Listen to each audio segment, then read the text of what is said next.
A millionaire disguised himself as a poor man to meet his fiancée's parents, but what he discovered inside their lavish estate changed everything. Secrets, betrayal, and a shocking twist that left even him questioning the woman he loved. Will their love survive the truth? Stick around to find out, and don't forget to like, comment your thoughts, and subscribe for more gripping stories like this one. Daniel Wilson, a well-known environmental activist and millionaire, sat alone in his minimalist office overlooking the New York skyline. The ticking of the clock filled the silence as he turned a small silver pen over in his fingers, lost in thought. Before him lay a modest uniform, a pair of sturdy jeans, a navy blue work shirt, and a tool belt with worn leather straps. The uniform of a plumber. For weeks, Daniel had been debating the necessity of this elaborate deception. Grace, his fiancée, had insisted he meet her parents, William and Margaret Morgan, at their home in Connecticut. While Grace described her family as pillars of the community, Daniel's instincts told him something didn't add up. The Morgans were prominent advocates of environmental sustainability, but whispers of unethical practices had reached his ears. "I need to know who they really are," Daniel muttered to himself. He wasn't just meeting potential in-laws, he was testing their authenticity. Too often, he had partnered with individuals who championed green initiatives publicly while undermining them privately. He couldn't let Grace's family become another chapter in that disappointing narrative. Daniel adjusted his cap and tugged the strap of his tool belt before stepping out of his modest rental car. The Morgan estate sprawled before him, an imposing mansion with manicured lawns, pristine fountains, and a 3-car garage. The air smelled faintly of fresh pine, likely from the towering trees lining the driveway. The stark contrast between their opulent lifestyle and their public advocacy for sustainability was Daniel's first red flag. Margaret Morgan opened the door, her tailored beige suit and perfectly styled hair giving her the air of a polished politician. She greeted Daniel with a polite but cautious smile. "You must be the plumber," she said, her eyes scanning him from head to toe. "Thank you for coming on such short notice." "Of course, Mrs. Morgan," Daniel replied, lowering his voice and adopting a humble tone. Margaret stepped aside, allowing Daniel into the foyer. The interior of the house was no less extravagant. Polished marble floors, grand chandeliers, and walls adorned with oil paintings that looked centuries old. Daniel noted the irony of a family that preached environmental simplicity surrounding themselves with such excess. As Daniel worked on a minor repair in the basement, he found himself surrounded by shelves filled with neatly labeled storage boxes. One shelf caught his attention, a folder half concealed behind a stack of papers. Curiosity got the better of him. Glancing over his shoulder to ensure he was alone, Daniel pulled the folder free. Inside were documents detailing a land acquisition deal for a tract of protected wetlands. The Morgans' company planned to use the land for a lucrative development project. Daniel's stomach churned as he snapped photos with his phone. This was more than just hypocrisy. It was outright betrayal of the values they claimed to uphold. Upstairs, Daniel heard raised voices. He quietly returned the folder to its place and listened intently. "You're seriously considering a man like that?" William Morgan's deep, authoritative voice echoed through the walls. "Dad, it's not about his background. It's about who he is," Grace countered, her tone firm but strained. Daniel's jaw tightened. They were discussing him. As he ascended the stairs, Daniel collided with Margaret in the narrow hallway. Her piercing blue eyes studied him intently, a flicker of recognition flashing across her face. "You seem oddly familiar," she said, her voice laced with suspicion. "Have we met before?" Daniel forced a laugh, shaking his head. "I don't think so, ma'am. Just another day on the job." Margaret's gaze lingered a moment longer before she walked away, leaving Daniel with a sinking feeling. His cover might not hold for long. The Morgan dining room was the epitome of grandeur. A long, polished oak table stretched across the room, surrounded by high-backed chairs with intricate carvings. The soft glow of the chandelier reflected off the china plates and crystal glasses, each place setting meticulously arranged. Every detail screamed opulence, a stark contrast to the simplicity Daniel had hoped to find in the home of supposed environmentalists. "Why don't you join us for dinner?" Grace asked, her tone gentle yet insistent as she glanced at Daniel. Margaret's lips tightened in a forced smile, and William barely concealed his irritation. "A plumber at the dinner table?" he muttered under his breath, though loud enough for Daniel to hear. "Dad," Grace shot back, her voice firm. "Daniel has been kind enough to help us today. The least we can do is offer him a meal." Reluctantly, William waved a hand toward an empty chair. "Fine, but let's make it quick." Daniel nodded, hiding his amusement. "Thank you. I'd appreciate it." As dinner began, Daniel took in the strained atmosphere. William Morgan dominated the conversation, regaling the table with stories of his philanthropic exploits.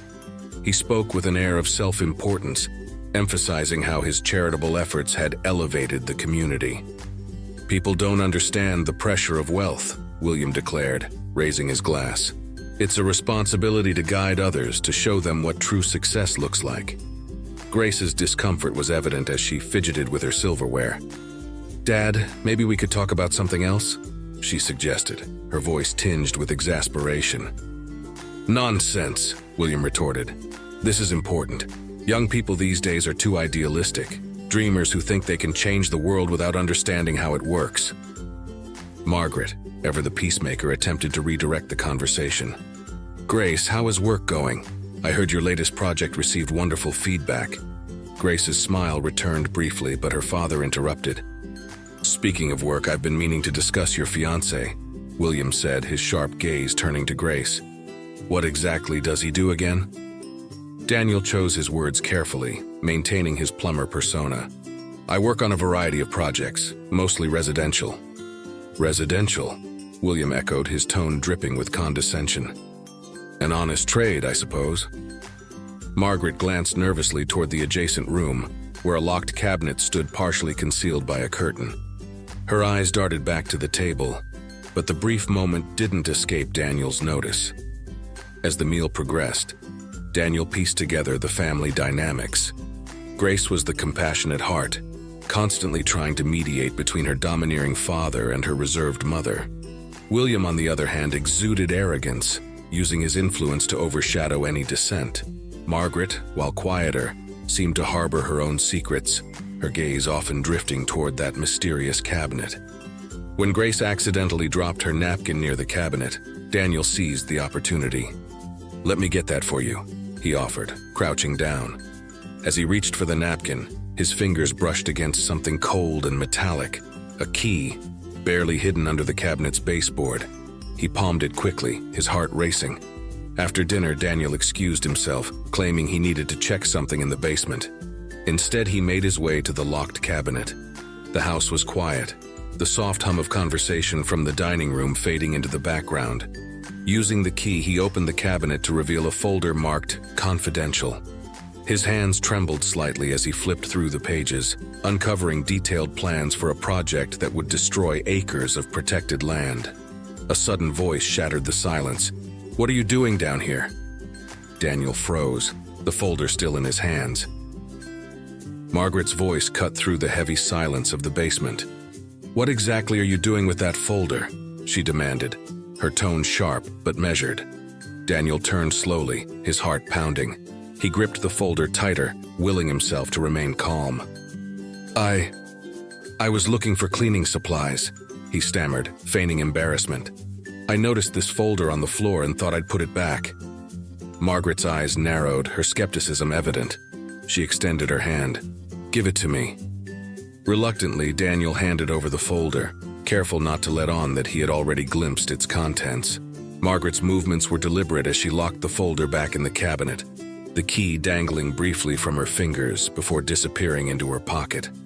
Her voice softened slightly, though the undertone of warning remained. "Stick to your assigned duties. There's no reason for you to be poking around down here." Without another word, she turned and ascended the stairs, leaving Daniel in the dim basement with his thoughts. The brief encounter left Daniel rattled, but more determined than ever.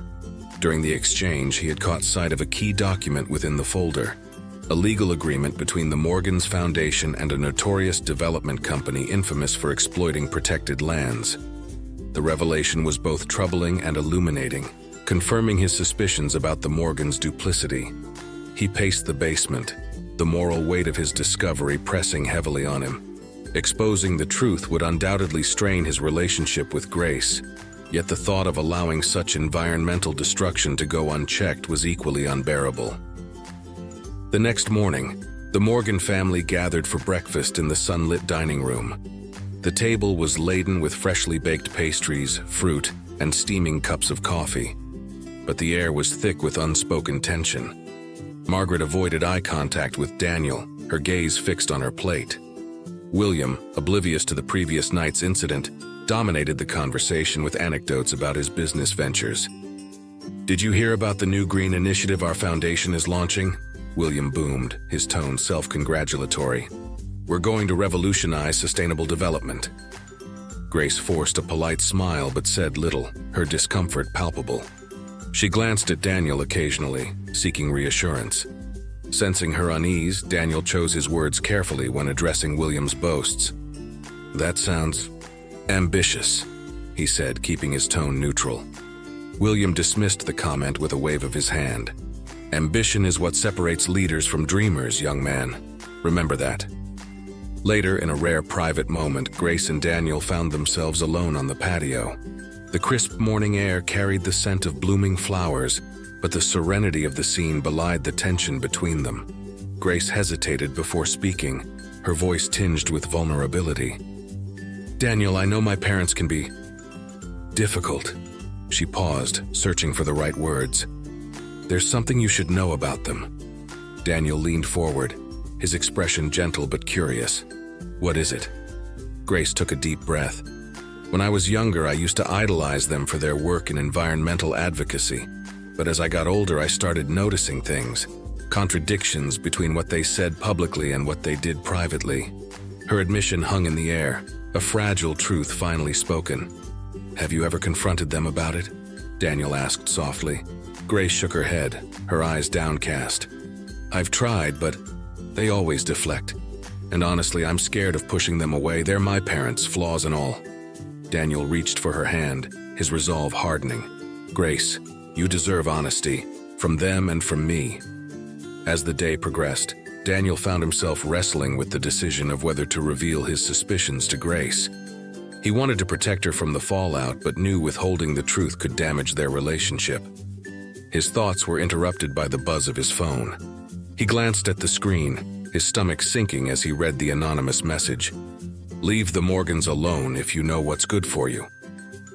The anonymous text lingered in Daniel's mind, its simple words carrying a heavy weight.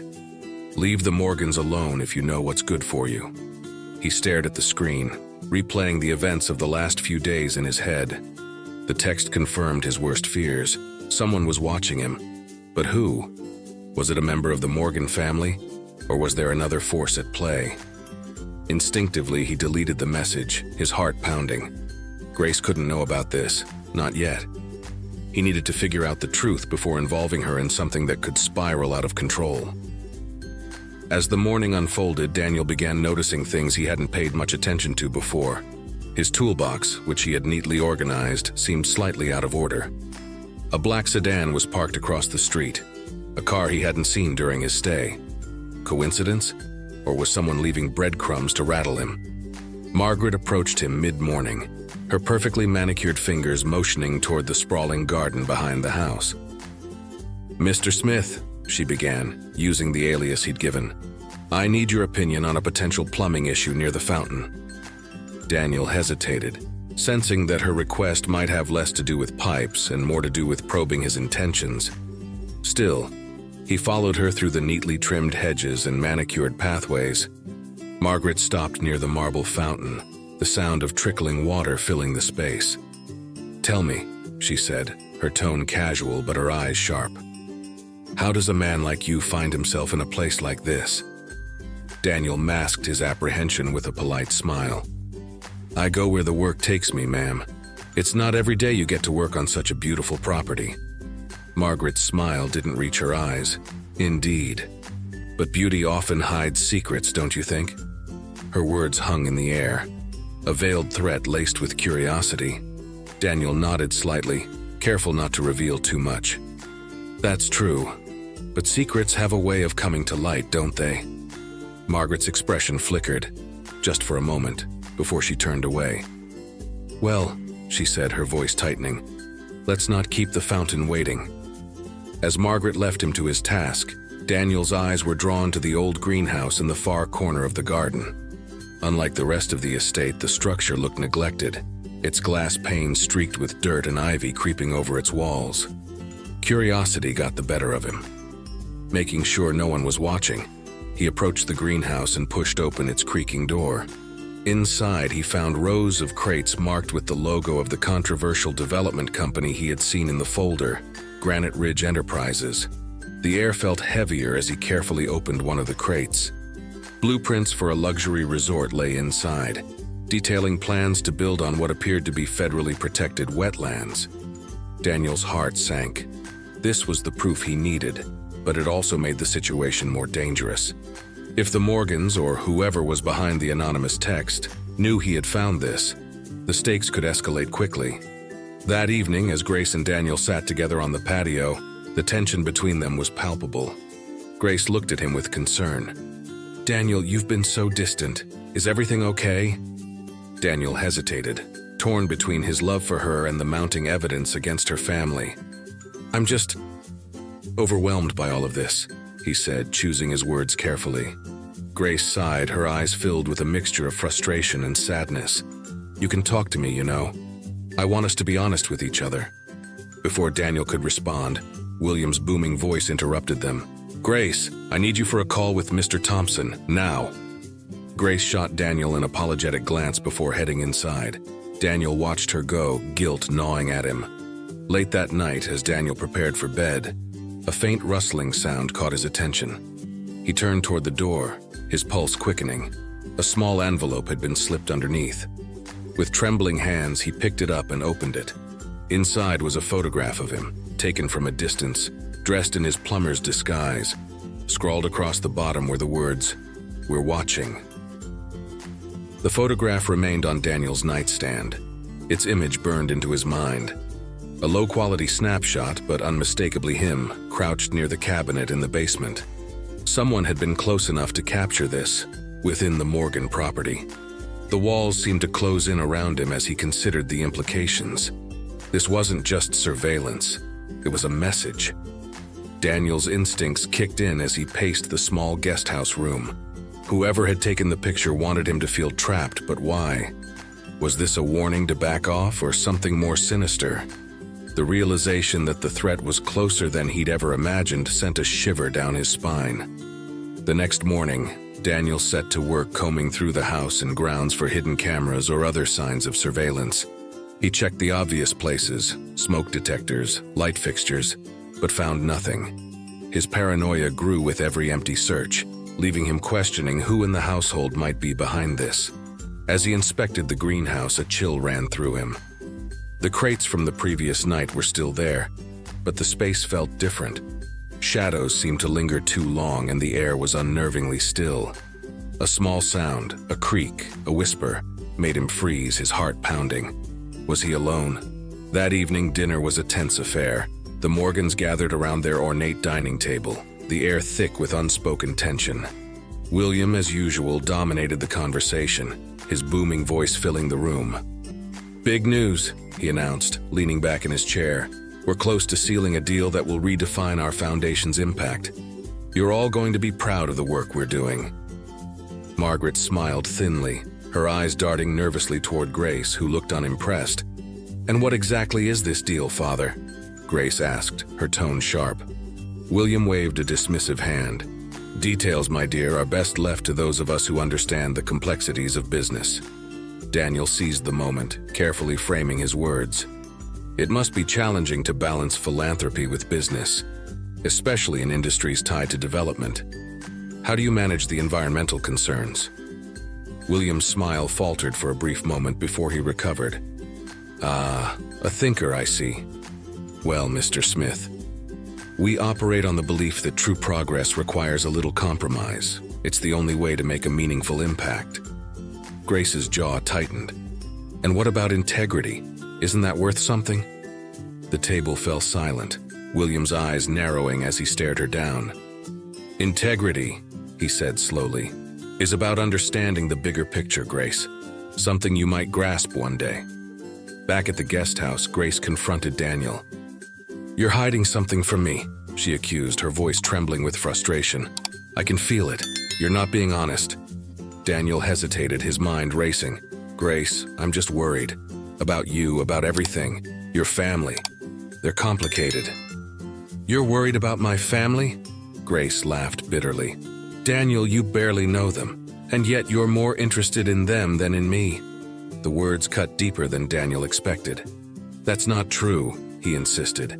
"I'm just trying to understand." "Understand what?" Grace interrupted, her eyes glistening. "If this is all too much for you, maybe we need to rethink things."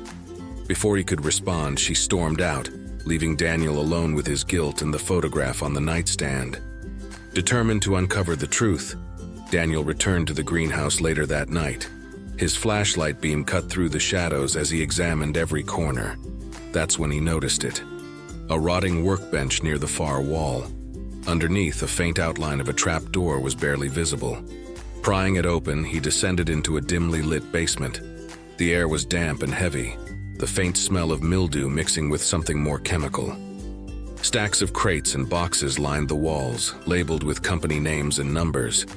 Rummaging through the papers, he found shipping manifests and bank statements that painted a damning picture. Offshore accounts, shell companies, and deals tied to environmentally destructive projects, all under the guise of the Morgan Foundation's philanthropy. He snapped photos of everything, his hands shaking with adrenaline. This was the evidence he needed. As Daniel emerged from the greenhouse, a figure loomed in the shadows. Before he could react, a rough hand grabbed his collar, shoving him against the wall. "You should have stayed out of this," the figure growled, their voice low and menacing.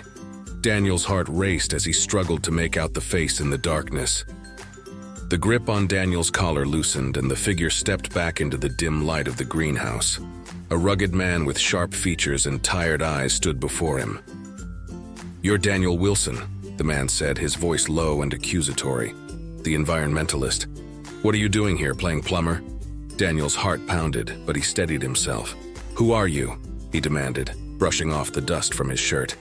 The man hesitated, glancing around before replying. "Henry. I used to work for the Morgans, until I asked the wrong questions. You're in over your head, but maybe you already know that." Henry's tone softened as Daniel explained his real reason for infiltrating the Morgan household. The mention of their shared disdain for corruption seemed to establish a fragile trust. "They fired me," Henry revealed. "Not just fired, destroyed my reputation. All because I refused to go along with their schemes." "What kind of schemes?" Daniel pressed. Henry's eyes darkened. "Land grabs, policy manipulation, bribes. They're building empires on the ruins of protected land, and they don't care who gets trampled in the process." The two men talked deep into the night, piecing together what they knew. Henry had detailed knowledge of the Morgans' operations, while Daniel had evidence that could corroborate it. Together they began to formulate a plan. "There's a charity gala in 2 days," Henry said. "The Morgans will have everyone who matters in their circle there. Politicians, developers, donors. If we're going to expose them, that's the place to do it." "But it's risky," he added. "These people play dirty, if they even suspect what you're up to." Daniel nodded grimly. "I've come this far. I'm not backing out now." Back at the Morgan house, Grace sat with her mother in the sitting room. The fire crackled softly as she confided her growing unease. "Mom, something's off with Daniel. He's distant, secretive. I don't know if I can trust him." Margaret's face remained composed, but a flicker of intrigue danced in her eyes. "Men can be complicated, dear. Perhaps he's just nervous meeting your father and me, but..." She trailed off, her voice laced with subtle caution. "Sometimes people aren't who they seem." Grace frowned, the seed of doubt taking root. "You don't think he's hiding something, do you?" Margaret smiled faintly. "I'm sure you'll figure it out. Just be careful." Meanwhile, Daniel returned to the guest house to prepare for the gala. Henry had supplied him with a discreet recording device, cleverly disguised as a pen. As he tested it, Daniel reviewed their plan. He would circulate the event, recording conversations and gathering as much evidence as possible. Just as he began to feel a sense of control, his phone buzzed. Another anonymous text lit up the screen. "The gala is your last chance to walk away." The message was a chilling reminder of the danger he faced. On the night of the gala, the Morgan estate transformed into a scene of opulence. Spotlights illuminated the grand facade and luxury cars lined the driveway. Daniel adjusted his tie, his nerves taut as he prepared to step into the lion's den. Before he could enter, Henry caught his arm. His expression was grave.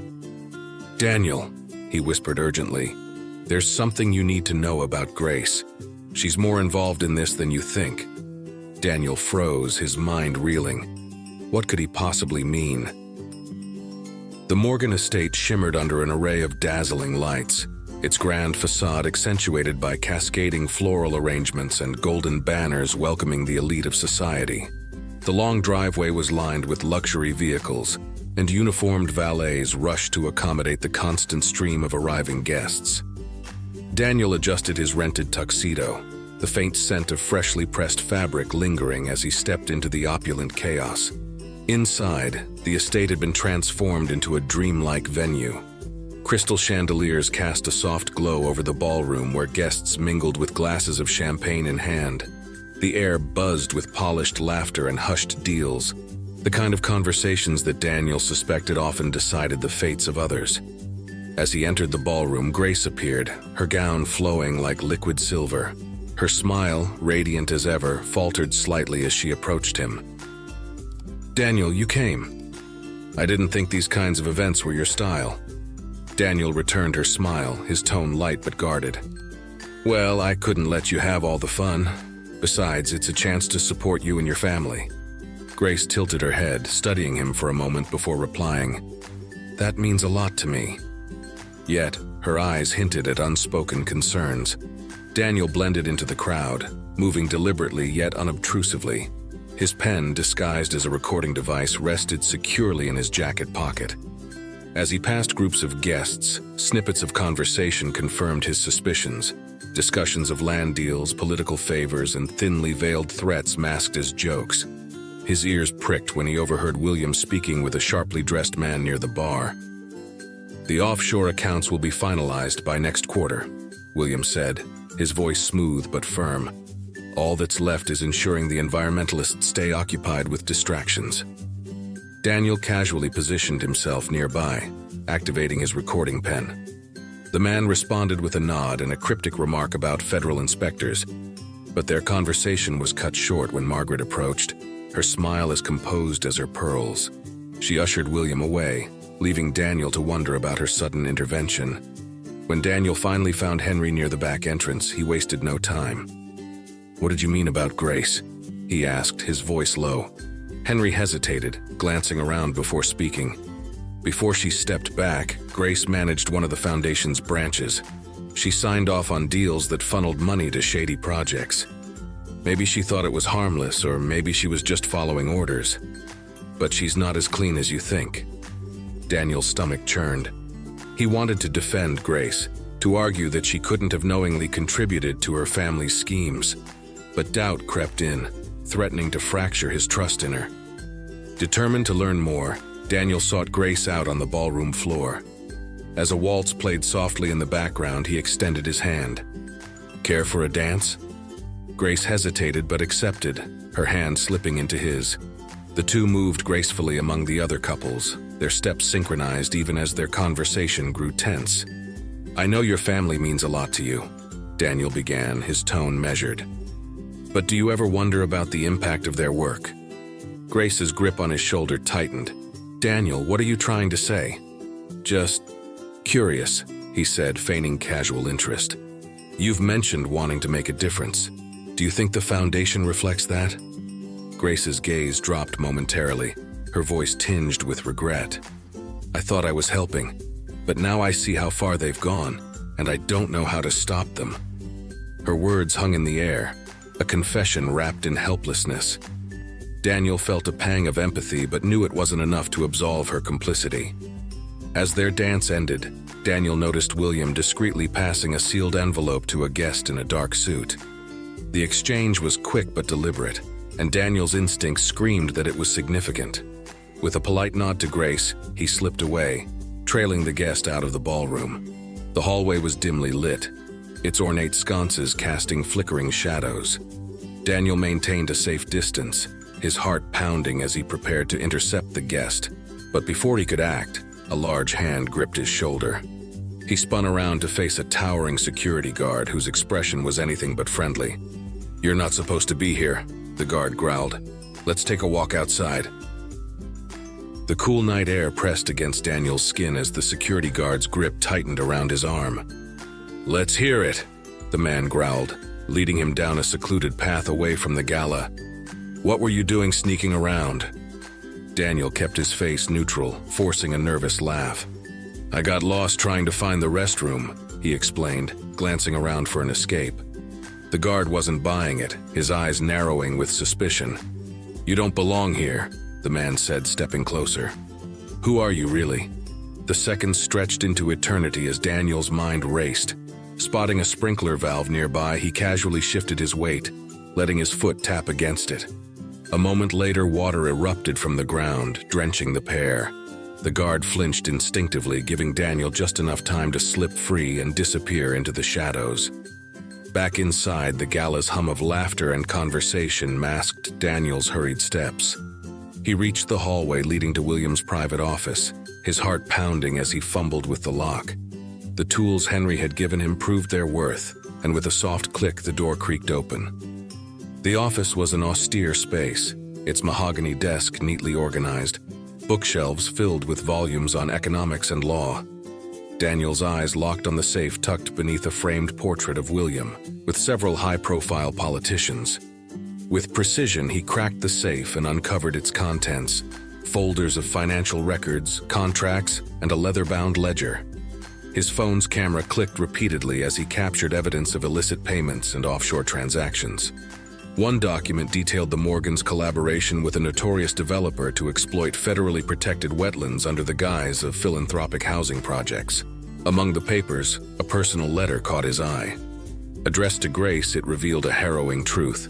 Her parents had pressured her to approve deals that stripped vulnerable communities of their land. The letter bore traces of Grace's defiance, marginal notes questioning the legality of the contracts, but ultimately ended with her reluctant signature. Daniel felt a pang of betrayal mixed with sympathy. Was Grace complicit, or had she been trapped by her family's manipulative grip? Remembering the envelope William had passed to a guest earlier, Daniel scoured the crowd for any sign of the recipient. Near the mansion's rear entrance, he spotted the guest, a sharp-suited man with a distinct briefcase. Daniel trailed him discreetly, weaving through the throng of guests. Outside, the man approached a waiting car. Daniel quickened his pace, but just as he reached the driveway, the envelope exchanged hands, disappearing into the vehicle as it sped off into the night. Frustration welled up as Daniel realized the trail had gone cold, for now. Returning to the gala, Daniel barely had time to collect his thoughts when Grace confronted him in a secluded corner. Her expression, a mixture of concern and anger, struck him like a blow. "You've been acting strange all night," she accused, her voice low but intense. "What's going on, Daniel? Why are you so interested in my parents?" Daniel hesitated, torn between his duty to expose the Morgans and his love for Grace. "I'm trying to protect you," he said finally, his voice steady but pained. "There's more to your family's business than you realize." Grace's eyes narrowed, her voice trembling. "If you cared about me, you'd trust me enough to tell me the truth." "I can't," Daniel replied. "Not yet." Her face hardened as she stepped back. "Then don't expect me to wait for you to decide when you're ready." Grace turned and walked away, leaving Daniel isolated, his resolve shaken by the fissure forming between them. As the gala wound down, Daniel prepared to leave, the weight of the night's revelations heavy on his shoulders. His phone buzzed in his pocket. The message was brief but chilling. "We warned you. Now you'll see what happens when you don't listen." He looked up and froze. Two men were striding toward him, their expressions cold and predatory. The trap had tightened, and there was no way out. Daniel's breath hitched as the two men closed in, their imposing figures illuminated by the glow of a distant street lamp. "You've been poking where you don't belong," one of them snarled, stepping closer. His partner cracked his knuckles, their intention unmistakable. "I think there's been some kind of mistake," Daniel stammered, feigning confusion. His mind raced, calculating an escape. The men weren't interested in talking. The taller one lunged forward, his hand outstretched. Daniel reacted swiftly, pulling a hidden pepper spray from his pocket and aiming for the man's face. A sharp hiss filled the air as the man stumbled back, clutching his eyes in agony. "Run!" Daniel's instincts screamed, and he bolted into the night. The sprawling gardens of the estate stretched endlessly before him, a labyrinth of manicured hedges, ornate fountains, and winding paths. Daniel's shoes pounded against the gravel as he weaved through the maze-like landscape, the shouts of his pursuers echoing behind him. "Spread out, don't let him leave the property," one of the men barked into a walkie-talkie. Daniel pushed himself harder, relying on the layout he'd memorized earlier in the evening. His chest burned and his legs threatened to give out, but he refused to stop. The glow of flashlight beams danced behind him, growing brighter with every second. Just as they began to close in, Daniel spotted a service gate ahead. He sprinted toward it, relief flooding through him as he realized it was unlocked. He slipped through, the wrought iron creaking softly, and found himself on the edge of a dense forest. The woods were a stark contrast to the meticulously maintained estate. Branches snagged at Daniel's clothes, and the uneven ground threatened to trip him with every step. Darkness enveloped him, offering both cover and peril. Somewhere in the distance, he heard the crackle of leaves underfoot and the muffled voices of the security team. "He can't have gone far," one of them muttered. Daniel pressed on, his lungs heaving. After what felt like an eternity, he stumbled upon a small hunting shack, its weathered wood blending into the shadows of the forest. He slipped inside, collapsing against the door as he fought to steady his breathing. The shack was sparsely furnished, a rickety chair, a dusty table, and a pile of old newspapers in the corner. Daniel fumbled for his phone, his hands trembling as he navigated to the photo gallery. One by one, he uploaded the evidence to a secure cloud account. "Just in case," he muttered, his fingers flying across the screen as he composed a message to Henry. "Keep this safe. Trust no one." A faint rustling outside yanked Daniel from his thoughts. Flashlight beams pierced through the cracks in the shack's walls, their glow sweeping across the floor. He froze, barely daring to breathe. The voices grew louder. "Check inside," one of the men ordered. Daniel scanned the room, his eyes landing on a small window near the back. Quietly, he eased it open and slipped out, landing softly on the forest floor. Without hesitation, he buried himself beneath a pile of dry leaves, his heart hammering in his chest. The door to the shack creaked open and the men stepped inside. "Nothing here," one of them grumbled after a cursory search. "Let's keep moving." Daniel waited until their footsteps faded before emerging from his hiding spot. He brushed the leaves from his clothes and pressed deeper into the woods, every muscle in his body screaming for rest. After what felt like hours, Daniel reached a clearing. The faint glow of a nearby road beckoned him, a lifeline in the darkness. He quickened his pace, hope flickering in his chest. That hope was short-lived. The distant roar of an engine shattered the silence, followed by the blinding glare of headlights. A black SUV barreled toward him, its tires kicking up dirt and leaves. Daniel's pulse spiked as the vehicle closed in. He had no choice. He had to run. The SUV's engine roared as its headlights bore down on Daniel, illuminating the clearing with an ominous glow. He sprinted, his lungs burning, his legs trembling with exhaustion. Just as the vehicle came within inches of him, he dove into a shallow ditch, mud and rocks scraping against his skin. The SUV skidded to a halt, its tires spraying gravel into the air. A man stepped out, his silhouette towering under the moonlight. He carried a flashlight, its beam slicing through the darkness as he scanned the area. Daniel, pressed flat against the ground behind a fallen tree, gripped a thick branch he'd grabbed in desperation. The man edged closer, his steps deliberate, his presence suffocating. The tension broke with the sudden blaring of a horn. A beat-up truck barreled into the clearing, its headlights cutting across the scene like an avenging angel. Behind the wheel was Henry, his face set with grim determination. The SUV driver whirled around, momentarily distracted. "Get in!" Henry yelled, his voice sharp and urgent. Seizing the moment, Daniel bolted from his hiding spot, the fallen branch slipping from his grasp. The SUV driver turned, but it was too late. Daniel leapt into the truck's bed as Henry slammed his foot on the gas. The truck fishtailed wildly before roaring down the dirt road, the SUV in hot pursuit. The chase was relentless.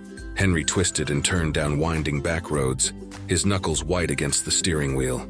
The SUV stayed close, its headlights flashing like a predator refusing to let its prey escape. "They don't give up easy, do they?" Henry muttered, glancing in the rearview mirror. Daniel clung to the side of the truck bed, the wind whipping through his hair. He spotted a narrow dirt path ahead, nearly obscured by overgrown foliage. "There!" he shouted, pointing frantically. Henry didn't hesitate. He veered sharply, the truck's tires skidding as they plunged into the undergrowth. Branches clawed at the vehicle's sides, the sound of scraping metal echoing in the night. The SUV skidded to a halt, its bulk too large to follow. Under the canopy of trees, Henry killed the engine and turned off the lights.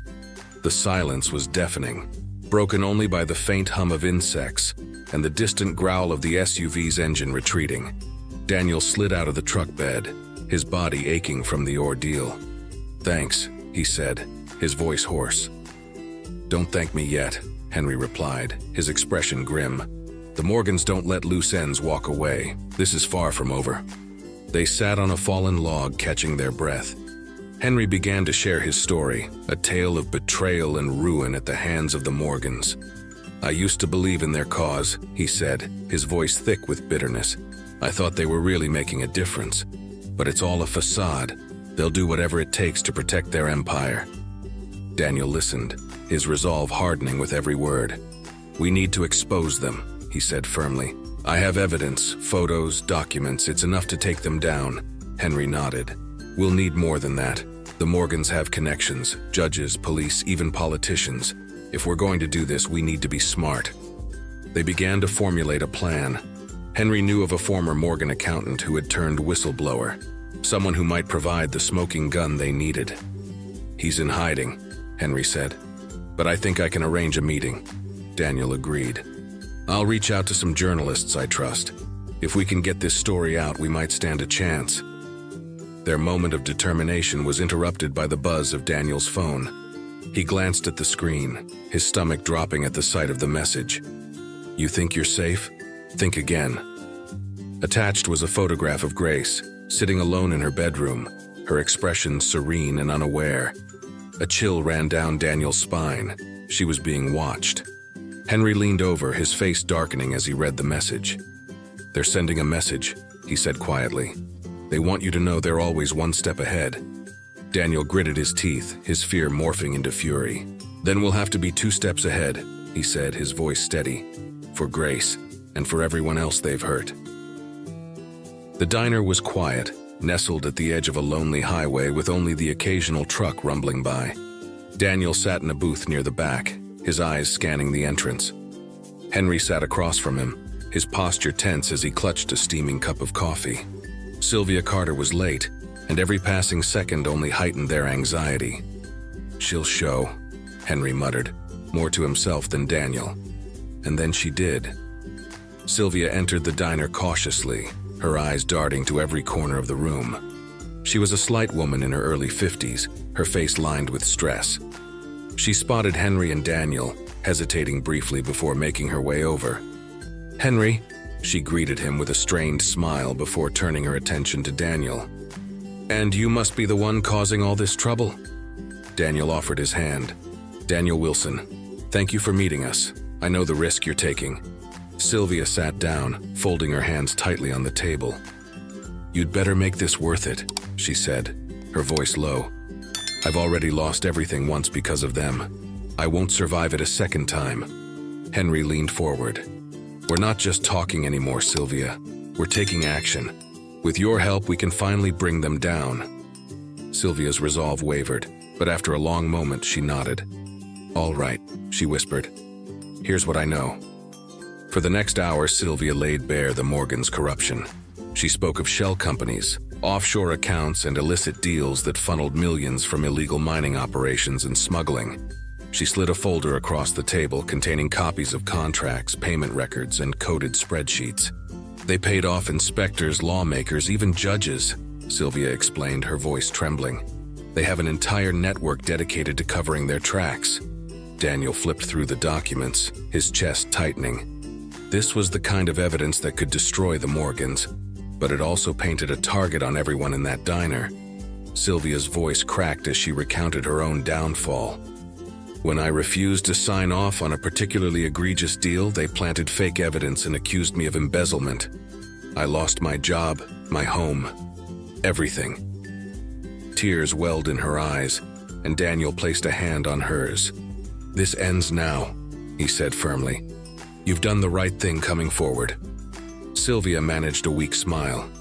"I hope you're right. But if they find out I've talked to you..." "They won't," Henry assured her. "We'll protect you." As Sylvia continued to speak, Daniel's gaze drifted to a car parked across the street. It had been there since they arrived, its windows tinted too dark to see inside. A flash of light glinted off a camera lens, or maybe it was his imagination. "Henry," Daniel said under his breath, tilting his head toward the car. Henry casually pulled out his phone, snapping a photo of the license plate. "We need to wrap this up," Henry said, slipping his phone back into his pocket. Sylvia nodded, gathering her things quickly. "We'll be in touch," Daniel said, rising from his seat. "Stay safe, Sylvia." That evening, back at his motel, Daniel hesitated before texting Grace. Their last conversation still weighed on him, but he needed to mend the rift between them. "Can we meet? I owe you an explanation." To his surprise, she agreed. At a nearby coffee shop, Grace appeared subdued, her usual radiance dimmed. "I'm sorry," she said quietly, stirring her coffee. "I didn't mean to push you away." "You didn't," Daniel replied. I'm trying to protect you." Grace looked up, her eyes searching his. "From what? My family?" She laughed bitterly. "I know what they've done, Daniel. I've always known, and every day I hate myself a little more for being part of it." Her vulnerability hit Daniel like a punch to the gut. "You're not like them," he said, his voice firm. "You're better than this." As they parted ways, Daniel felt a flicker of hope, but it was short-lived. His phone buzzed with a new message. "You're digging too deep. Back off before it's too late." Attached was a photo of Sylvia getting into her car, her face illuminated by the diner's neon sign. Daniel's stomach dropped. The warning was clear. Sylvia wasn't safe, and neither was he. The first light of dawn seeped through the blinds as Daniel groggily reached for his phone. His heart sank when he saw the notifications. His bank account was frozen. A slew of missed calls and texts revealed more grim news. A warrant had been issued for his arrest on charges of fraud. It didn't take long for him to realize who was behind this. The Morgans were tightening their grip, and he was their next target. Daniel paced the small motel room, his thoughts racing. He called Henry, who answered on the second ring. "They're framing me," Daniel said, his voice tight with anger. "I need to disappear, now." "Get to the safe house," Henry replied. "We'll regroup there. Sylvia's already working on backup plans." As Daniel packed his things, a deep sense of unease settled over him. He had expected retaliation, but not at this scale. The Morgans' reach was far greater than he had imagined. Before heading to the safe house, Daniel received another call from Henry. His voice was grim. "We need to talk, now." When Daniel arrived, Henry's face was ashen. "Sylvia's car. They found it near a bridge," he said, his voice breaking. "Police say there was a struggle. She's gone." The words hit Daniel like a punch to the gut. Sylvia, who had risked everything to help them, had paid the ultimate price. The realization filled him with both grief and rage. At the bridge, Daniel and Henry found tire tracks and scattered belongings that painted a grim picture. The police had cordoned off the area, but the evidence was clear. The Morgans had silenced Sylvia, ensuring her voice would never threaten their empire again. Back at the safe house, Henry's behavior became increasingly erratic. He avoided eye contact, his phone buzzing with cryptic messages he refused to explain. Daniel's suspicions grew until he could no longer ignore them. "Henry," Daniel said, his voice firm. "What's going on? You're hiding something." Henry hesitated, his hands trembling. Finally, he confessed. "They have my daughter," he said, his voice barely above a whisper. "They threatened to kill her if I didn't tell them where we are." Daniel's fists clenched. "You betrayed us?" "I didn't have a choice," Henry shouted, his voice cracking with anguish. "They'll kill her, Daniel. You don't understand." The weight of Henry's betrayal settled heavily between them. Yet despite his anger, Daniel couldn't bring himself to condemn the man. He knew the pain of losing someone you love. "We can still fix this," Daniel said, his voice softening. "But you need to help me." Henry, racked with guilt, nodded. "I'll do whatever it takes, just save her." Together, they began piecing together a new plan. Henry provided additional details about the Morgans' operations, including names of key allies and locations of hidden documents. Despite the betrayal, Daniel knew they needed each other to stand a chance. At the Morgan estate, William leaned back in his leather armchair, a satisfied smile on his face. "Sylvia's gone, Henry's compromised. And Daniel? He won't last long." Margaret sipped her wine, her eyes cold. "Good. We can't let anyone threaten what we've built." Unbeknownst to them, Grace stood in the hallway, her heart pounding as she overheard their conversation. Their callousness was a stark contrast to the people she thought she knew. Slowly, the full extent of their crimes began to crystallize in her mind. As Daniel and Henry finalized their plans, Daniel's phone buzzed with an incoming call. It was Grace. "We need to talk," she whispered urgently. "I found something big." Daniel's grip on the phone tightened. Whatever Grace had uncovered, it might be their only chance to bring the Morgans down. Grace sat in the far corner of the dimly lit cafe, her eyes darting nervously toward the window as Daniel walked in. She clutched a small leather journal in her trembling hands, her face pale with anxiety. Daniel slid into the seat across from her, immediately sensing the weight of the moment. "I found this in their study," Grace whispered, pushing the journal toward Daniel. "I knew they were hiding something, but this is worse than I ever imagined." Daniel opened the journal cautiously, his heart racing as he scanned the handwritten entries. Each page was filled with meticulous records, transactions, names, dates, and coded references. It was more than enough to confirm the Morgans' deep ties to corruption. "This proves everything," Daniel murmured, his voice laced with both triumph and dread. "Smuggling, money laundering, illegal land grabs. They've built an empire on lies and exploitation." Grace's hands fidgeted with the edge of the table. "I should have questioned it earlier. The vacations, the private schools, the way my father always seemed untouchable. I didn't want to see it." Daniel reached across the table, his hand steadying hers. "You're here now.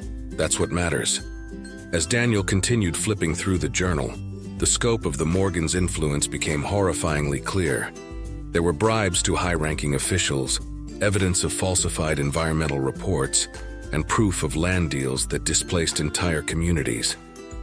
"They've destroyed so many lives," Grace whispered, tears welling in her eyes. "How could they do this?" Daniel didn't have an answer, but his resolve hardened. "We'll make this right," he said firmly. "This journal is the key. We'll take it to someone who can expose them, someone they can't silence." Grace nodded, her fear replaced with determination. "There's an investigative journalist I've heard of, Ellen Harper. She's taken down people like my parents before. If we can get this to her." Daniel agreed, but he knew the Morgans wouldn't let them go easily. "We have to be careful. They'll know something's up." Unbeknownst to Grace, her mother Margaret had already been monitoring her calls. Back at the Morgan estate, Margaret burst into William's office, slamming a phone onto his desk. "She has the journal," Margaret hissed, "and she's with him." William's face darkened. "Send the team. I want that journal back." At the cafe, Grace and Daniel were wrapping up their conversation when Daniel's instincts kicked in.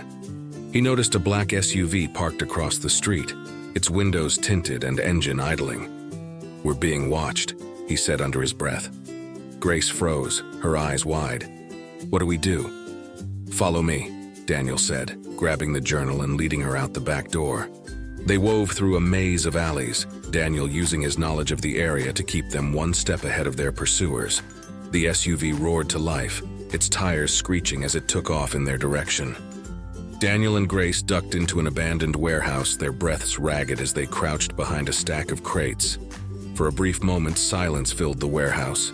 Grace checked her phone, her hands shaking as she read the incoming text. It was from her mother. "Come home now, or Daniel won't survive the night." Grace looked up at Daniel, her face stricken. They're coming for us. Daniel clenched his jaw, his mind racing. Let them try. Grace parked her car in the long, shadowy driveway of the Morgan estate, her hands gripping the steering wheel tightly. The looming mansion, once a symbol of security and wealth, now felt like a prison. She took a deep breath, clutching her leather bag containing the journal as she stepped out and made her way to the front door. Margaret greeted her in the grand foyer, her demeanor frosty yet controlled. William stood a few paces behind, his stern expression masking his growing impatience. "You're alone," Margaret observed coolly. "Where's the journal?" Grace met her mother's gaze, unflinching. "Somewhere safe." Margaret's smile was thin and calculated as she gestured toward the study. "Let's talk." Inside the wood-paneled study, the tension grew heavier. Margaret sat gracefully on the leather armchair, while William leaned against the desk, his presence commanding. The journal's absence was an unspoken accusation hanging in the air. "Do you even hear yourselves?" Grace said, breaking the silence. Her voice was steady but laced with emotion. "You preach values you don't even believe in. Do you know what it's like to find out your entire life is built on lies?" William's jaw tightened. "We've done what's necessary to protect this family." "Protect?" Grace's voice rose. "You've exploited communities, ruined lives, and destroyed the very ideals you claim to champion. I won't be part of it anymore." Margaret stood, her composed facade cracking. "Everything we've done, everything was for you. For this family." "No," Grace shot back, her voice trembling with conviction. "It was for greed. And now it's over." Margaret's tone softened, a desperate edge creeping in. "Grace, you don't understand. We've worked tirelessly to secure your future. Do you really think you can walk away from all this?" Grace's eyes filled with tears, but her resolve remained firm. "I'd rather have nothing than live with the shame of knowing what you've done. I can't let you keep hurting people." William stepped forward, his voice cold and menacing. "If you don't give us the journal, you'll lose everything. Your home, your trust fund, your name, you'll be nothing." Grace squared her shoulders, the weight of her decision clear. "Then so be it." The door creaked open, and the family's head of security, Mark, entered. His face was grim as he looked between Grace and her parents. "Mark, this is a private matter," William said sharply. "I think it's time for some honesty," Mark replied, his voice steady. "I've worked for you for years, watched you destroy anyone who got in your way. I can't stay silent anymore." Margaret's face twisted in fury. "How dare you? I've been gathering evidence," Mark interrupted. "And I'm not the only one who's seen through your lies. Your empire is crumbling, William. It's only a matter of time." Margaret lunged toward Grace, her hand outstretched for the journal. Grace stepped back quickly, clutching it protectively. Before anyone could speak, the distant sound of sirens filled the air, growing louder by the second. Grace's eyes met Mark's, a glimmer of hope amidst the chaos. "They're coming," he said quietly. Margaret froze, her face pale with panic. William's expression darkened, his fists clenching as the realization set in. The walls of the Morgan Empire were finally closing in. The echo of sirens filled the crisp evening air as flashing red and blue lights bathed the Morgan estate in stark illumination. Grace stood frozen in the grand study, still clutching the journal tightly against her chest. From the window, she could see the convoy of police vehicles approaching, their urgency palpable. Officers spilled out, shouting orders as they swarmed the estate's gates and made their way toward the imposing mansion. A loud knock on the front door reverberated through the house, followed by a booming voice. "This is the police. We have a warrant to search the premises and arrest William and Margaret Morgan." Margaret rose from her seat with the practiced elegance of someone accustomed to command, her face an unreadable mask. "There's been a mistake," she said softly, turning to Grace. "You need to fix this." Grace shook her head, her resolve unshaken. "It's over, Mother." Margaret ignored her, sweeping toward the door. When the lead investigator entered with a team of officers, Margaret immediately launched into a polished, authoritative monologue, weaving every ounce of charm and influence she had into her words. "There must be some misunderstanding," she said smoothly, gesturing to the opulent surroundings. "We've always cooperated fully with the law. Surely this isn't necessary." The investigator was unmoved. We have substantial evidence suggesting otherwise, Mrs. Morgan. Please step aside. As officers fanned out through the house, William appeared, his expression thunderous. He quickly pulled Margaret aside, whispering fiercely, "Stall them, I'll handle this." Without waiting for her response, he barked orders at the household staff, instructing them to shred files and wipe computers clean. The house erupted into chaos as the sound of papers being torn and hard drives being smashed echoed through the halls. Watching her parents scramble to cover their tracks, Grace's heart clenched. This was who they truly were. People who would destroy anything and anyone to protect their empire. Her fingers tightened around the journal. She stepped forward, her voice steady but loud enough to command attention. "Wait." The room stilled as all eyes turned to her. Slowly, Grace walked to the lead investigator and held out the journal. "This has everything you need." Margaret's composure cracked. "Grace, don't," she began, her voice laced with desperation. "You lied to me. You lied to everyone," Grace said, her voice trembling with restrained emotion. "I can't protect you anymore." Margaret's face twisted with anger and pain. "You ungrateful. How could you do this to us?" Grace met her mother's glare with quiet strength. "How could you do this to so many others?" In the corner, Mark stepped forward, his broad frame imposing yet steady. "I have more," he said, pulling out a flash drive. "Financial records, surveillance footage, enough to bury them." The lead investigator nodded, signaling his team to seize the evidence. Margaret's shoulders slumped as realization dawned. This wasn't a misunderstanding. This was the end. Meanwhile, William crept toward the hidden panel in the study wall, his movements quick but deliberate. Grace noticed and immediately understood his intent. "He's trying to escape," she yelled, pointing toward the bookshelf. Officers rushed forward, forcing the hidden door open. A narrow tunnel led beneath the estate, but William was already halfway down. The sound of pounding footsteps echoed as law enforcement pursued him. Moments later, William was dragged back into the study, his hands cuffed tightly behind his back. He snarled, his carefully constructed facade gone, replaced by raw fury. "You'll regret this," he hissed at Grace as he was led away. "You have no idea what you've started. This family's legacy won't end here." As the door slammed shut behind William, Grace turned to see her mother slumped in a chair, her face pale and hollow. "Is this what you wanted?" Margaret whispered bitterly, her voice barely audible. Grace's chest tightened, but she didn't waver. "No, but it's what's right." Outside, the sirens faded into the distance, leaving an eerie silence in their wake. Grace stood amidst the wreckage of her family's empire, unsure of what came next, but certain she could never go back. The Morgan estate, once a symbol of wealth and power, now stood empty, its grandeur overshadowed by flashing cameras and breaking news reports. Inside the county detention center, William and Margaret Morgan sat behind bars, charged with a litany of crimes: money laundering, smuggling, and obstruction of justice. The trial of the century had begun, exposing the Morgan family's corruption to a captivated nation. Headlines dominated every news outlet. "Empire of Deceit. The Morgan trial begins." As prosecutors presented damning evidence, including Grace's journal and Mark's testimony, the trial quickly unraveled the web of lies the Morgans had built. Friends and allies distanced themselves from the disgraced couple, leaving them to face the consequences of their actions alone. Meanwhile, Grace watched the media circus from a modest apartment in the city. It had been weeks since she'd left the estate, her once glamorous life replaced by an austere routine. The betrayal of her parents still weighed heavily on her, but she remained resolute.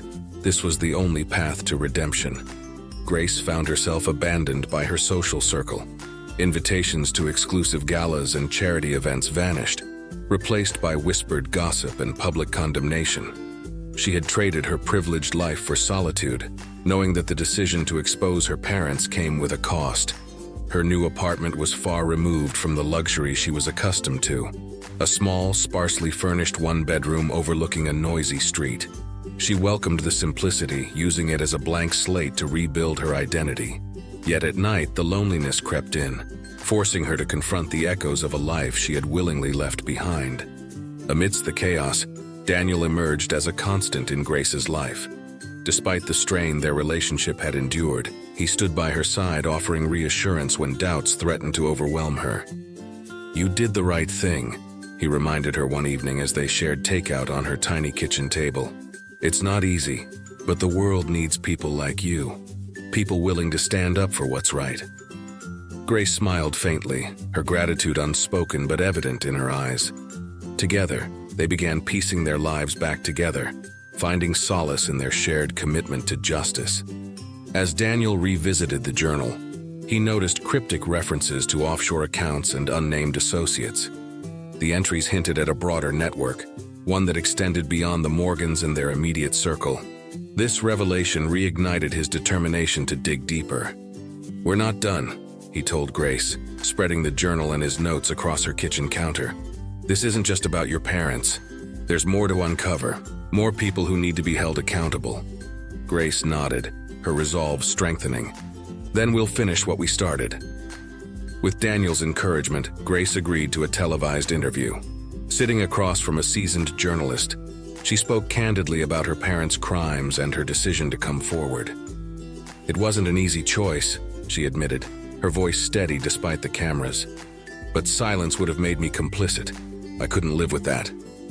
The interview sparked national discourse on corruption and privilege, earning Grace both admiration and criticism.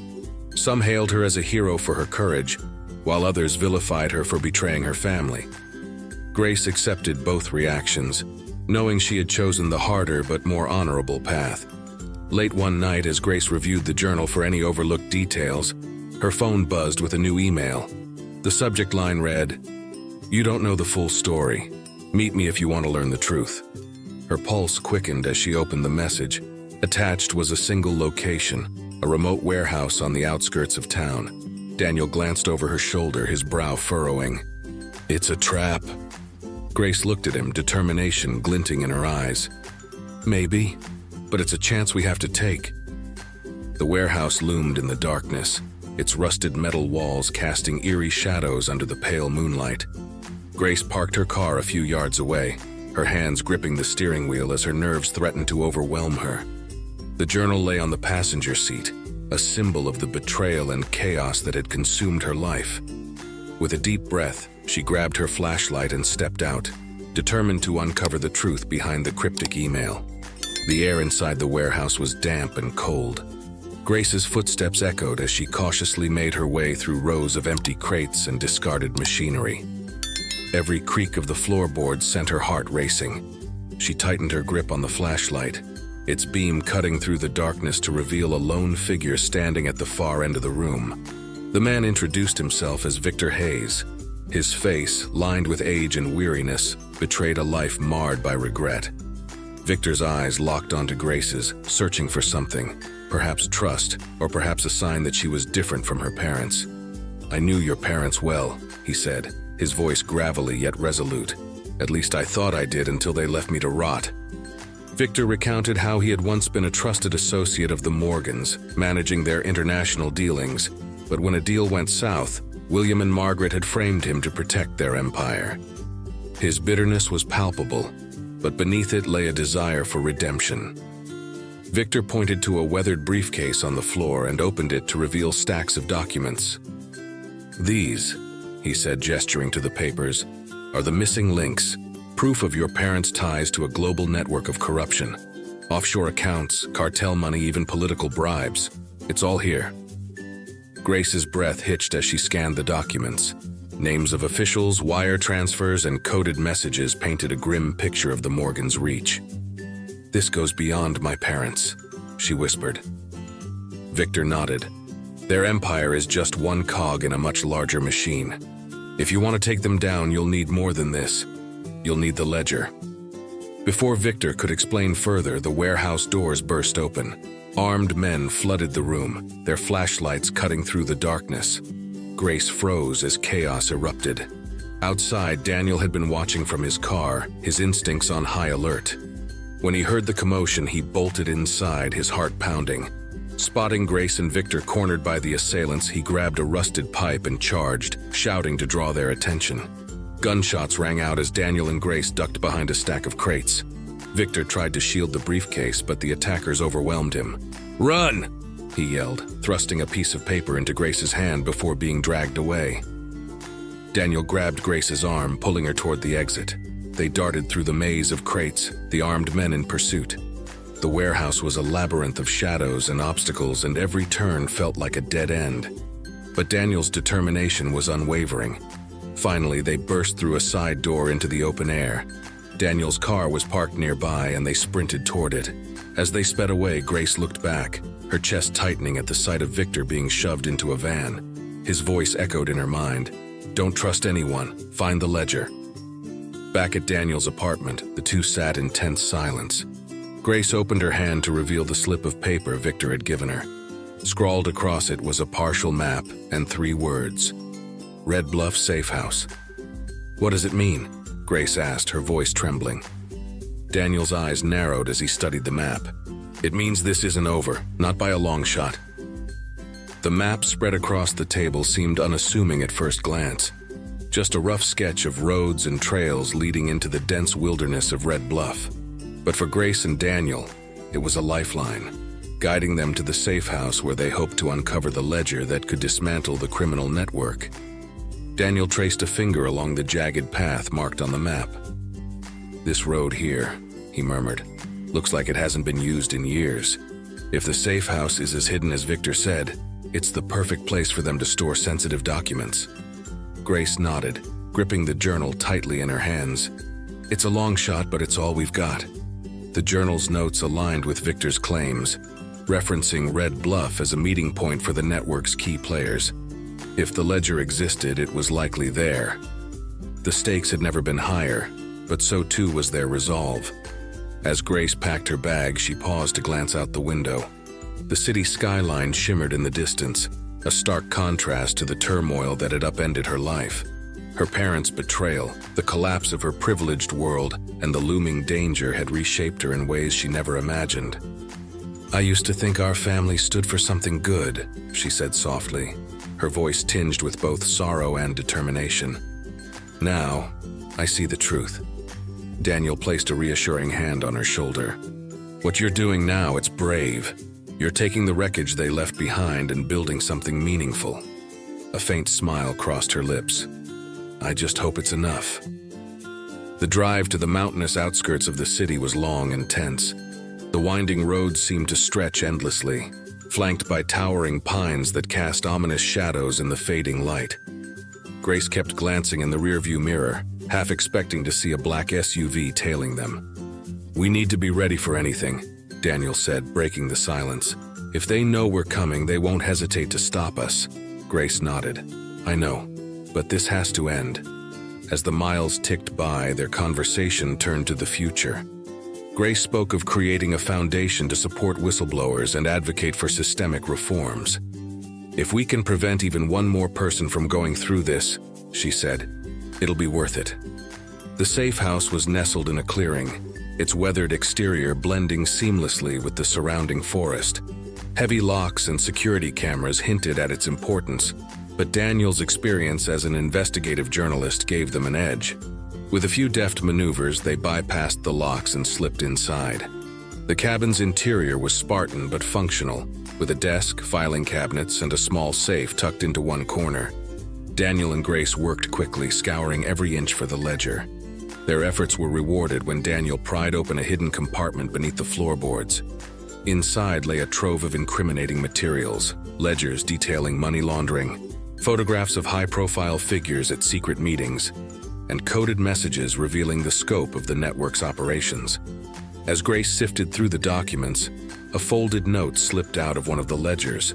Her father's familiar handwriting sent a chill down her spine. "You're in over your head. Turn back now or you'll regret it." The warning was as much a threat as it was a plea. Grace clenched the note tightly, her resolve hardening. "He's wrong," she said firmly. "We can't stop now." Daniel placed a reassuring hand on her arm. "We won't." The sound of crunching leaves outside shattered their focus. Grace froze, her heart racing as she strained to listen. The faint murmur of voices and the unmistakable sound of boots on gravel grew louder. Daniel glanced out the window, his jaw tightening. "We've got company," he whispered.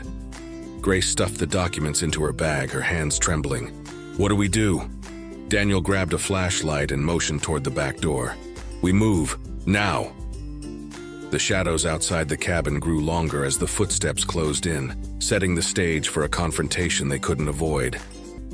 The silence inside the Red Bluff safe house was heavy, punctuated only by the muffled sound of footsteps crunching leaves outside. Grace and Daniel crouched behind a bookshelf crammed with dusty ledgers, their breaths shallow, their nerves taut. The door creaked open and armed men stepped into the cabin, their flashlights cutting through the darkness like daggers. Grace felt her heart hammering against her ribs as one of the men scanned the room, the beam of his flashlight dangerously close to where she and Daniel were hiding. "Check every corner," a gruff voice barked. The intruders moved methodically, their boots thudding against the wooden floorboards. Grace clutched the journal tightly to her chest, praying they wouldn't notice the faint trail she and Daniel had left near the hidden compartment. As one of the men approached their hiding spot, Daniel's eyes locked with Grace's, silently communicating the need to act. Without hesitation, he grabbed an old brass candlestick from the floor and hurled it across the room. The crash was deafening, sending shards of glass and metal scattering. "What was that?" one of the men shouted, spinning around to investigate. While the intruder's attention was diverted, Grace reached into the hidden compartment and retrieved a small flash drive. It felt cold against her palm, a weight that carried the hope of exposing the truth. She slipped it into her boot, her hands trembling. Daniel gestured toward the back door, and the two of them moved swiftly but silently. Just as they slipped into the night, a beam of light caught the edge of Grace's jacket. They're escaping!" someone yelled. The chase through the dense forest was a blur of snapping branches and adrenaline. Grace's lungs burned as she pushed forward, her feet pounding against the uneven terrain. Daniel stayed close behind, his breath ragged but determined. Using her memory of Victor's map, Grace navigated the labyrinth of trees and rocks, leading them toward a narrow stream that might obscure their trail. Behind them, the shouts of their pursuers grew louder, accompanied by the sharp bark of a dog. Just when all seemed lost, a gunshot cracked through the night. The dog yelped, and the shouts halted briefly. Grace and Daniel froze, their eyes darting toward the source of the sound. A lone figure stepped out from the shadows, a hunting rifle slung over his shoulder. The man's rugged face was illuminated by the moonlight, his expression calm but resolute. "Get moving," he said gruffly. "I'll hold them off." The hunter raised his rifle and fired another warning shot, forcing the intruders to take cover. Grace hesitated, wanting to thank him, but Daniel pulled her forward. "Go," he urged. They stumbled through the underbrush, their breaths visible in the cold night air. Finally reaching their car, Daniel fumbled with the keys before starting the engine. The tires screeched against the dirt as they sped away, the headlights slicing through the darkness. The roar of an approaching vehicle sent a fresh wave of panic through them. "They're still coming," Grace said, her voice tight. Daniel reached for his phone, holding it up to record the pursuing car. "If we don't make it, this footage will," he muttered grimly. After a tense few minutes of evasive driving, they managed to lose their pursuers on a winding mountain road. The silence that followed was deafening, broken only by Grace's shaky sigh of relief. Back in the city, Grace and Daniel parked in a dimly lit alley. As Daniel reviewed the footage on his phone, Grace's own phone buzzed with a voicemail notification. Her hands shook as she pressed play. The voice was low and menacing, dripping with contempt. "You think you've won," it said, "but this is far from over. The ledger isn't the only thing we control." Grace's stomach churned. She exchanged a worried glance with Daniel. Whatever victory they thought they'd achieved was now shadowed by the realization that their fight was far from over. The sun rose over the city, casting its golden rays on a world about to change forever. Grace and Daniel sat in the dimly lit office of an investigative journalist, their nerves on edge as the final touches were added to the exposé. On the table before them were stacks of evidence, photos, ledgers, encrypted emails, all pointing to the sprawling corruption that the Morgans had spearheaded. The journalist, a seasoned reporter named Karen Reyes, turned to Grace with a steady gaze. "Are you ready for this?" she asked. Grace nodded, her voice steady but soft. "It's time the world knows the truth." The expose aired during prime time, a gripping hour-long segment that unveiled the Morgans' empire of crime. It laid bare the offshore accounts, the bribery, the environmental destruction, all corroborated by Grace's journal, Victor's flash drive, and Mark's surveillance footage. As the segment concluded, a call to action urged viewers to demand accountability from public officials. Within minutes, social media lit up with outrage. Hashtags like #MorganScandal and #JusticeForAll trended nationwide. The public outcry was deafening. Within 24 hours, warrants were issued for the arrests of key figures implicated in the network. Bank accounts were frozen, properties seized, and high-ranking officials who had once been untouchable were hauled away in handcuffs. Grace watched the news coverage with a mix of relief and sorrow. For every triumph, there was a reminder of the cost. The lives ruined, the trust shattered. But as more whistleblowers came forward, she knew this was only the beginning of a much-needed reckoning. Standing before a sea of reporters, Grace clutched the edges of the podium. Cameras flashed, capturing her poised yet vulnerable demeanor. "This fight isn't just about my family. It's about all of us," she began, her voice ringing with conviction. "For too long, power has gone unchecked, and justice has been silenced. But together, we can demand a future where integrity is more than a slogan." Her words resonated deeply, drawing applause from the crowd and sparking conversations across the nation. Grace's courage inspired hope, a beacon in a world too often darkened by greed. Days later, Grace visited her parents in prison. The sterile environment felt suffocating, but she steeled herself as she was led into the visitation room. Margaret sat with her usual poise, though her eyes betrayed a simmering fury. William, by contrast, looked gaunt, his pride stripped away. "You've destroyed everything," William spat, his voice low but venomous. "This family, our legacy, you've ruined it all." Grace met his gaze, unflinching. "The only legacy worth leaving is one built on truth," she replied. "And I'm choosing to build a better one." Margaret remained silent, her expression cold and unreadable. For the first time, Grace felt the full weight of their estrangement, but she refused to waver. She left the prison with a renewed sense of purpose. Back in the city, Grace and Daniel poured their energy into creating a foundation dedicated to protecting whistleblowers and combating systemic corruption. Their first project was a scholarship program in Victor's honor, aimed at supporting young activists and investigative journalists. As they reviewed the foundation's mission statement, Daniel turned to Grace. "You've come so far," he said.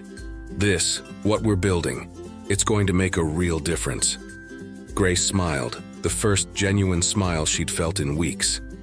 "It's only the beginning," she said, "but it feels right." As the press conference for the foundation's launch concluded, Grace and Daniel stepped away from the crowd, their steps light with hope. But as they walked down the street, Grace's phone buzzed. She opened the message, her heart sinking at the words, "You've won this battle, but the war's just begun. Be ready." Daniel noticed her pallor. "What is it?" he asked. Before she could respond, she glanced toward the shadows and saw the outline of a figure watching them. The figure turned and disappeared into the night, leaving Grace with a chilling realization. Their fight was far from over. The streets were alive with the echoes of a nation shaken awake. News vans lined city squares as protesters carried signs demanding reform. Chanting voices rose in unison. "No more corruption. Justice for all." Grace watched the footage from her modest office, the weight of her decisions settling on her shoulders. The expose had sent shockwaves across the country. Headlines blared with updates on the Morgans' trial and the vast web of corruption they had exposed. Grace was both hailed as a hero and vilified as a traitor. While many admired her bravery, others accused her of tarnishing the family name and destabilizing industries linked to the Morgans' influence. In court, William and Margaret faced an onslaught of charges, but the legal battles dragged on. Their lawyers employed delay tactics, complicating efforts to hold them fully accountable. Each development fueled public outrage, leading to nationwide protests and demands for systemic change. Grace scrolled through social media, reading a mix of praise and vitriol. "She's brave," one comment read. Another countered, "She destroyed her family for what? Fame?" The polarization stung, but Grace knew this was bigger than her. Daniel, ever the optimist, offered a distraction. His memoir, a candid account of their fight against corruption, had just been published. It was an instant bestseller, drawing both admiration and new threats. "You're making waves," Grace said, holding the book. Daniel grinned. "So are you." That evening, Grace received an encrypted email from an unknown sender. The message was chilling. "The public thinks it's over, but it's not. A silent faction remains. They're regrouping and they're watching." Attached were cryptic details about a shadow group embedded within the government, poised to continue the network's operations under a different guise. Grace shared the email with Daniel, her voice steady but resolute. "This fight isn't over," she said. Daniel nodded. "Then we finish what we started." The first event hosted by their foundation was a resounding success. Activists, journalists, and community leaders filled the room, brainstorming strategies for systemic reform. Grace took the stage, her voice steady as she addressed the crowd. "This isn't just about uncovering corruption," she said. "It's about building a future where courage is met with protection, not punishment." The room erupted in applause. As Grace stepped down, Daniel whispered, "You're becoming a force to be reckoned with." Later, as the guests mingled, Grace reflected on her transformation. She was no longer the sheltered daughter of a powerful family. She was a fighter, a voice for change. Toward the end of the event, a man approached Grace. He introduced himself as Spectre, a former operative within the network. "I want out," he said, his voice low. "I have information that can help you. Names, locations, plans. But I need protection." Grace hesitated. Spectre's offer was a lifeline, but it came with risks. "Why now?" she asked. Spectre's eyes darkened. "Because if I don't, they'll come for me next." In a private meeting, Spectre revealed alarming details about the faction's plans to rebuild the network. "They're targeting whistleblowers and activists," he warned, "including you two." Grace and Daniel exchanged a glance. The stakes had risen, but so had their determination. They spent hours piecing together the leads Spectre provided, their resolve hardening with each revelation. As the night stretched on, Daniel leaned back in his chair, his expression grim.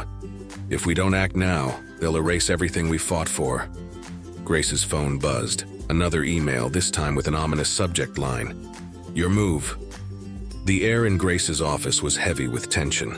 Spread across the table were Spectre's documents, each page a damning revelation of the Shadow Group's intentions. Names, coded messages, and financial transactions painted a grim picture of an underground force ready to strike back. Grace and Daniel knew the stakes. They had exposed a fraction of the corruption, but the deeper battle was only beginning. "Look at this," Daniel said, pointing to a highlighted section on a document. "They're infiltrating public institutions, schools, local councils, even charities. They're manipulating public trust to regain control." Grace leaned over, her jaw tightening as she read. "If they succeed, everything we've worked for will collapse." The pair spent hours mapping connections, identifying key figures linked to the Shadow Group. Spectre's information painted a chilling reality. This wasn't just a network of criminals. It was a machine designed to undermine systemic change. The group thrived on fear, using manipulation to halt reforms and silence dissent. Determined to fight back, Grace and Daniel reached out to trusted allies. Activists, whistleblowers, and ethical leaders joined their coalition, forming a united front against the Shadow Group. Their foundation became a hub for resistance, connecting grassroots organizations and community leaders across the nation. During a strategy meeting, Grace addressed the group. "This isn't just about taking down one network," she said. "It's about proving that truth and accountability can triumph over corruption." Her words inspired a renewed sense of purpose among their allies. Slowly but steadily, their movement gained momentum, with journalists, lawyers, and even former government officials stepping forward to lend their support. Their growing influence didn't go unnoticed. During a public rally organized by the foundation, a man in the crowd attempted to detonate an explosive device. Fortunately, the coalition's security team intercepted him before any harm was done. The incident rattled Grace, but it also galvanized public support. News outlets praised the foundation's bravery, while citizens flooded social media with messages of solidarity. "They're scared," Daniel said later that night. "And that means we're making progress." Grace proposed a nationwide initiative to establish transparency councils in local governments. These councils would empower citizens to hold officials accountable, creating a platform for public involvement in policy decisions.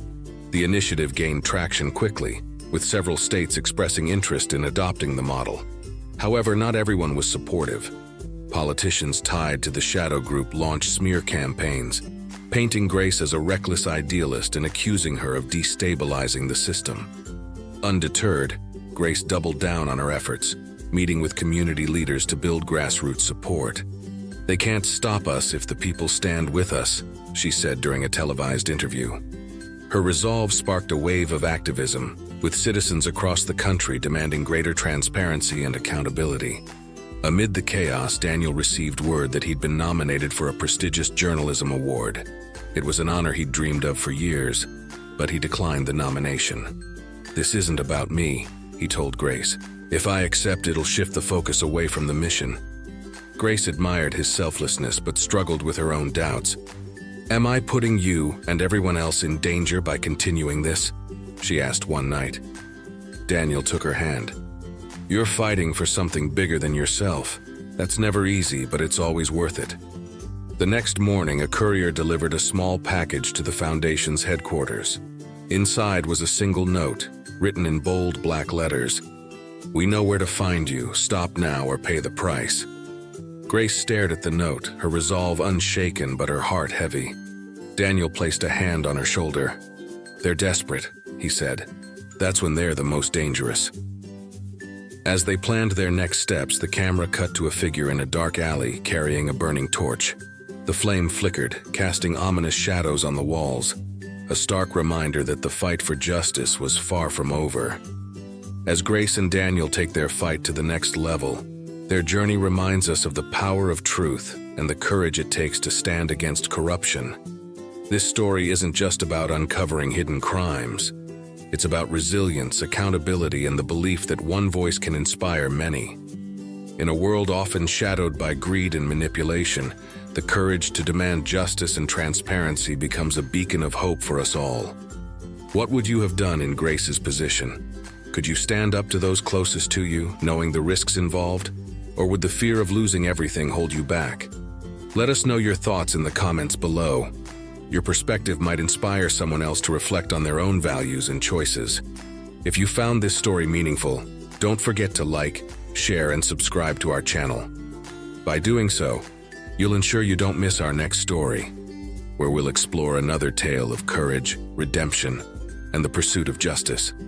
Together, let's keep these conversations alive and continue to shine a light on the issues that matter most. Thank you for watching, and we'll see you in the next chapter of HeartStrings Chronicles. Stay inspired.